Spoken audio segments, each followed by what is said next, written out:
Welcome friends. इस video में हम लोग कुछ इंपॉर्टेंट जीके के क्वेश्चंस करने वाले हैं। So let's start. पहला प्रश्न, निम्नलिखित में किसकी नियुक्ति भारत के राष्ट्रपति द्वारा नहीं की जाती है? आपके ऑप्शंस हैं ए लोकसभा अध्यक्ष, बी मुख्य न्यायाधीश, सी सेना प्रमुख या डी इनमें से कोई नहीं।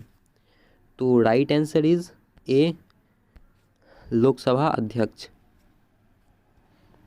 चलिए अगले क्वेश्चन की तरफ बढ़ते हैं। दूसरा प्रश्न, भारत के राष्ट्रपति निर्वाचित होने के पात्र बनने के लिए किसी व्यक्ति की आयु पूर्ण होनी चाहिए।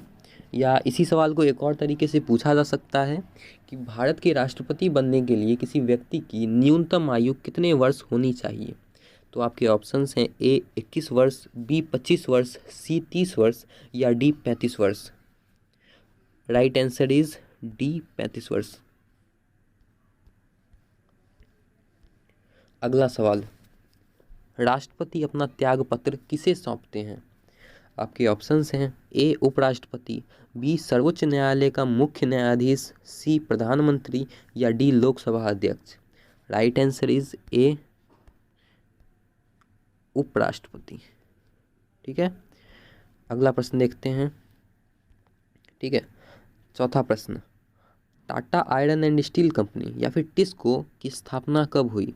आपके ऑप्शंस हैं ए 1905, बी 1906, सी 1907 या डी 1908। तो राइट आंसर इज सी 1907। अगले प्रश्न की तरफ बढ़ते हैं। पांचवा प्रश्न, तुगलकनामा के रचनाकार का नाम है? तो आपके ऑप्शंस हैं ए बर्नी, बी गुलबदन बेगम, सी अमीर खुसरो या डी इसामी। तो राइट आंसर इसका है सी अमीर खुसरो। छठा प्रश्न, चंगेज खां के अधीन मंगोलों ने किसके शासनकाल में भारत पर आक्रमण किया? तो आपके ऑप्शंस हैं A Balban, B Firoz Tughlaq, C Iltutmish या डी मोहम्मद बिन तुगलक। तो right answer is C Iltutmish. सातवां प्रश्न है, अपनी विदेश यात्रा के लिए यूएस डॉलर खरीदने के लिए आपको डैश का संपर्क करना चाहिए। आपके ऑप्शंस हैं ए वित्त मंत्रालय, बी यूएस राजदूतावास, सी बैंक, डी भारतीय रिजर्व बैंक या ई विदेश मंत्रालय। तो right answer is C bank. अगले प्रश्न की तरफ बढ़ते हैं। आठवां प्रश्न, संघीय प्रणाली का पहला प्रयास भारत सरकार अधिनियम डैश द्वारा किया गया था? तो आपके ऑप्शंस हैं ए 1909, बी 1919, सी 1935 या डी इनमें से कोई नहीं। Right answer is C 1935। अगला प्रश्न, रेगुलेटिंग एक्ट कब पारित किया गया? आपके ऑप्शंस हैं ए 1773, बी 1771, सी 1785 या डी 1793।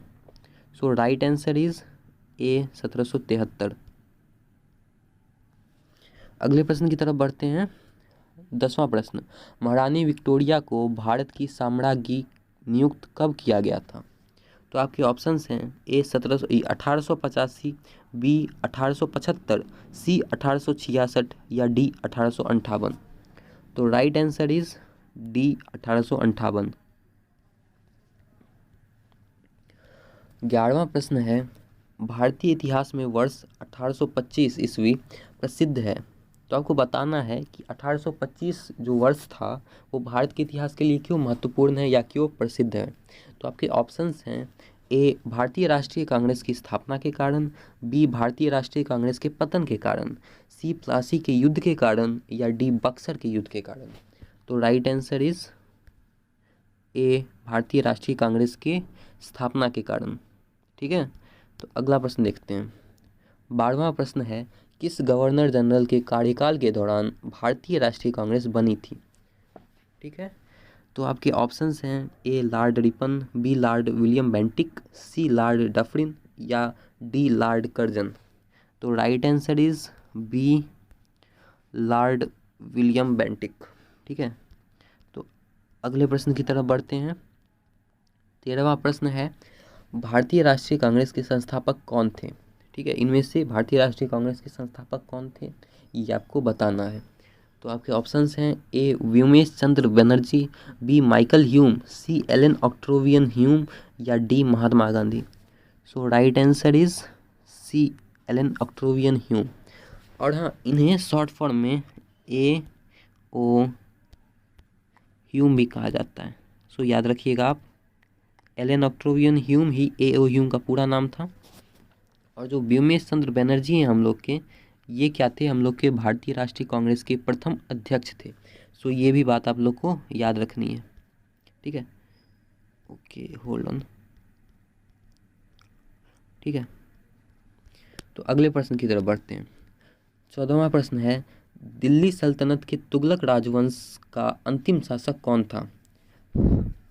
तो आपके ऑप्शंस हैं ए फिरोज शाह तुगलक, बी गयासुद्दीन तुगलक शाह द्वितीय, सी नसीरुद्दीन महमूद या डी नसरत शाह। तो right answer is C Nasiruddin Mahmood.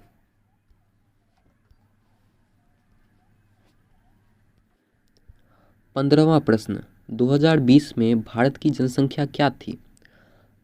आपके ऑप्शंस हैं A 135 crore, B 138 crore, C 140 crore या D 150 crore. So right answer is B 138 crore. 16वां प्रश्न है, किस मिट्टी में कृषि के लिए सिंचाई की आवश्यकता नहीं होती? तो आपके ऑप्शंस हैं ए लाल मिट्टी, बी काली मिट्टी, सी जलोढ़ मिट्टी या डी लैटेराइट मिट्टी। राइट आंसर इज बी काली मिट्टी। 17वां प्रश्न, ठीक है। तो रेगुड़ मिट्टी का दूसरा नाम है, इनमें से रेगुड़ मिट्टी का दूसरा नाम क्या है? ठीक है, तो आपके ऑप्शंस हैं ए लाल मिट्टी, बी जलोढ़ मिट्टी, सी काली मिट्टी या डी पर्वतीय मिट्टी। तो राइट आंसर इज सी काली मिट्टी, यानी कि काली मिट्टी का ही दूसरा नाम है रेगुड़ मिट्टी। ठीक है, तो अच्छा, एक चीज़ और, मिट्टी को ही मृदा भी कहते हैं, याद रखिएगा, मृदा या मिट्टी एक ही बात है। ठीक है, अगले प्रश्न की तरफ बढ़ते हैं। 18वां प्रश्न, कपास की खेती के लिए सर्वोत्तम मिट्टी होती है? तो आपकी ऑप्शंस हैं ए मरुस्थलीय मिट्टी, बी जलोढ़ मिट्टी, सी लैटेराइट मिट्टी या डी काली मिट्टी। तो राइट आंसर इज वही पिछले वाला, काली मिट्टी। ठीक है, तो अगला प्रश्न देखते हैं। 19वां प्रश्न, पहाड़ी पर चढ़ता एक व्यक्ति आगे की ओर झुक जाता है, क्योंकि? तो अगर कोई व्यक्ति पहाड़ी पर चढ़ते हुए आगे झुकता है तो इसका क्या कारण हो सकता है? तो आपके ऑप्शंस हैं ए तेज चल सके, बी फिसलने की संभावना कम हो, सी शक्ति संरक्षण हेतु या डी स्थायित्व बढ़ाने के लिए। तो राइट आंसर इज डी स्थायित्व बढ़ाने हेतु। आपका अगला प्रश्न है 20वां प्रश्न, पानी का घनत्व अधिकतम होता है, मतलब नीचे दिए गए तापमानों में पानी का घनत्व किस में सबसे अधिक होता है? तो आप जानते हैं घनत्व मतलब होता है मास पर वॉल्यूम, यूनिट वॉल्यूम। ठीक है, मतलब इसको हिंदी में लिखें तो द्रव्यमान, द्रव्यमान समझ लेना, अपॉन मतलब भागा आयतन। ठीक है, यानी कि इकाई आयतन में जितना आपका मास है, आपका द्रव्यमान उपस्थित होता है, उसे ही हम लोग घनत्व कहते हैं। तो पानी का घनत्व निम्नलिखित ताप में किस पर सबसे अधिक होता है? ठीक है, तो आपके ऑप्शंस हैं ए 4 डिग्री सेल्सियस पर, बी 4 केल्विन पर, सी 4 डिग्री फ़ारेनहाइट पर या डी -4 डिग्री सेल्सियस पर। तो right answer is a 4 degree Celsius पर।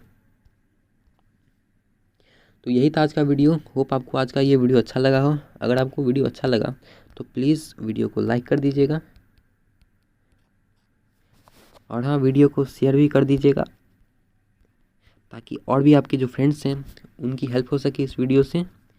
एंड वन मोर थिंग जो आपको करना है वो है चैनल को सब्सक्राइब प्लीज़, ताकि आपको ऐसे ही जी के रिलेटेड वीडियोस मिलते रहें। लाइक कर दीजिए, शेयर कर दीजिए और सब्सक्राइब कर दीजिए।